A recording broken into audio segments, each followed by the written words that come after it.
On the morning of July 10, 1893, Daniel Hale Williams had a difficult decision to make. James Cornish, a 24-year-old black man who had been stabbed in a street brawl the night before, was struggling to breathe and deteriorating fast. Dr. Dan, as he was known to colleagues and patients, suspected that the knife had pierced the young man's heart. Luckily, Cornish had two things on his side. First, he was being treated at Chicago's Provident Hospital and Training School, which Williams had founded 2 years earlier to serve black patients. Second, he was in the hands of a gifted surgeon. Dr. Dan decided to do something that no other surgeon had attempted in an emergency setting. He cut open Cornish's chest to repair the pierced pericardium with sheep's intestine. The result was one of the world's first successful open heart surgeries.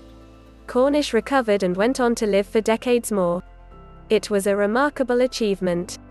In the era before antibiotics, blood transfusions, and effective anesthesia, most medical experts believed that heart surgery was almost invariably fatal. Williams proved them wrong.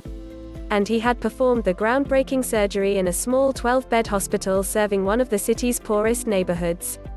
Dr. Williams performs an astonishing feat, a local newspaper proclaimed, calling the operation most delicate as well as daring. Williams' impact can't be fully captured in monetary terms. He made a good living.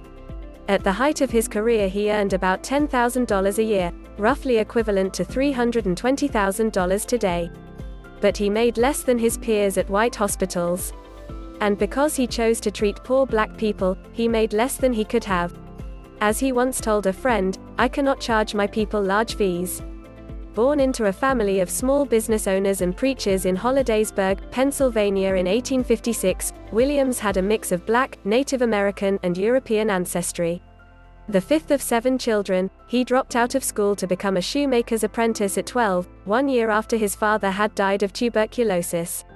He later worked on lake boats and in an orchestra before opening a barbershop in Edgerton, Wisconsin at the age of 17.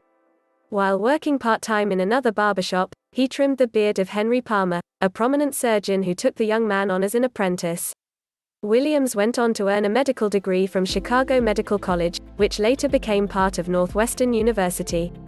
Despite his prestigious medical degree, Williams found that he was denied hospital privileges at every Chicago area hospital due to his race.